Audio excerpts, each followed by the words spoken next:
Assalamualaikum warahmatullahi wabarakatuh. Saya Intan Dwi Astuti, NIM A210140127 dari Prodi Pendidikan Akuntansi akan menjelaskan mengenai materi bank, lembaga keuangan non-bank, bank sentral, dan otoritas jasa keuangan. Yang pertama yaitu mengenai bank. Pengertian bank sendiri menurut Undang-Undang Nomor 10 Tahun 1998 tentang perbankan, bank adalah badan usaha yang menghimpun dana dari masyarakat dalam bentuk simpanan dan menyalurkannya dalam bentuk kredit dan bentuk-bentuk lainnya dalam rangka meningkatkan taraf hidup masyarakat. Yang kedua, ada fungsi bank. Fungsi bank yang pertama adalah menghimpun dana, menyalurkan kredit, dan memberikan pelayanan jasa. Materi selanjutnya mengenai jenis bank berdasarkan kelembagaannya. Di sini ada dua jenis, yaitu bank umum dan bank pengkreditan rakyat. Kemudian ada jenis bank berdasarkan kepemilikannya yang dibagi menjadi 5, yaitu bank persero, bank swasta nasional, bank pembangunan daerah, bank campuran, dan bank asing. Selanjutnya mengenai prinsip kegiatan usaha. Prinsip kegiatan bank konvensional adalah bank menjalankan usahanya berbasis prinsip bunga, sedangkan bank syariah adalah sebagai lembaga yang tidak ada unsur bunga dan menerapkan sistem bagi hasil. Kemudian lembaga keuangan bukan bank. Lembaga keuangan bukan bank adalah badan usaha yang melakukan kegiatan usaha di bidang keuangan, menghimpun dana dari masyarakat dan menyalurkannya kembali kepada masyarakat untuk kegiatan produktif. Berikut merupakan fungsi dan peranan lembaga keuangan bukan bank. Yang pertama adalah menghimpun dana dari masyarakat yang kelebihan dana, membantu dunia usaha dalam meningkatkan produktivitas barang atau jasa, memperlancar distribusi barang atau jasa, dan mendorong terbukanya lapangan pekerjaan. Kemudian ada macam-macam lembaga keuangan bukan bank. Yang pertama adalah pegadaian, dana pensiun, perusahaan sewa guna usaha, perusahaan asuransi, perusahaan anjak piutang, dan modal ventura.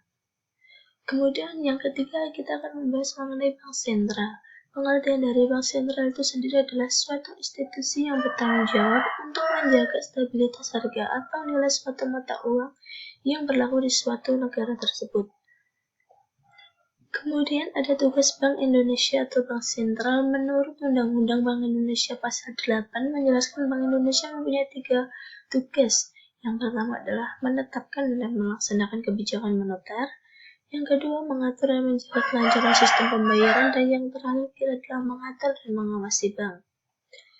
Fungsi bank sentral di sini dibagi menjadi 6. Yang pertama adalah mengawasi bank, mengawasi kredit, memelihara cadangan devisa negara, memelihara cadangan reservis bank umum sebagai bankir, agen, dan penasihat pemerintah, dan yang terakhir adalah pelancar lalu lintas pembayaran. Kemudian materi terakhir yang akan kita bahas mengenai otoritas jasa keuangan. Otoritas jasa keuangan merupakan lembaga negara yang dibentuk berdasarkan Undang-Undang Nomor 21 Tahun 2011 yang berfungsi untuk menyelenggarakan sistem pengaturan dan pengawasan yang terintegrasi terhadap keseluruhan kegiatan di dalam sektor jasa keuangan, baik di sektor perbankan, pasar modal, dan sektor jasa keuangan bank seperti asuransi, dana pensiun, lembaga pembiayaan, dan lembaga pembiayaan keuangan lainnya. Kemudian di sini ada tugas OJK. Yang pertama adalah pengawasan terhadap kegiatan jasa keuangan di sektor perbankan. Yang kedua, pengawasan kegiatan jasa keuangan di sektor pasar modal. Dan yang ketiga adalah pengawasan kegiatan jasa keuangan di sektor keasuransian, dana pensiun, lembaga pembiayaan, dan lembaga jasa keuangan lainnya. Tujuan OJK sendiri dibagi menjadi 3. Yang pertama adalah agar kegiatan jasa keuangan di sektor keuangan terselenggara secara teratur, adil, transparan, dan akuntabel. Yang kedua, agar mampu mewujudkan sistem keuangan yang tumbuh secara berkelanjutan dan stabil. Dan yang terakhir adalah agar mampu melindungi kepentingan konsumen dan kepentingan masyarakat.